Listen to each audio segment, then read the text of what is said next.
ایک بات میں کہوں اللہ تعالیٰ کی عطا سے، دنیا میں آ کے جب آپ ہوش و حواس سنبھال لیتے ہیں اور اللہ کی طرف سے آپ پر ذمہ داری عائد ہو جاتی ہے کہ آپ اپنے مقصد تخلیق کو پورا کرنے کے لیے زندگی گزاریں، یہ میں مجمل بات کر رہا ہوں، تفصیل بھی میں کر دوں گا کی بھی ہے، ٹھیک ہے؟ تو یعنی اللہ تعالیٰ نے آپ کو نہ صرف یہ کہ زندگی دی ہے، اور نہ صرف یہ کہ دنیا میں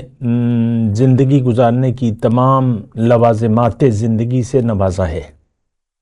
یعنی مادی جو ضروریات ہیں وہ آپ کی پوری کی ہیں، لیکن آپ کو اللہ تعالیٰ نے دنیا یعنی مادے یعنی میٹیریل کے لیے نہیں بنایا ہے۔ اللہ تعالیٰ نے آپ کی جو دنیا میں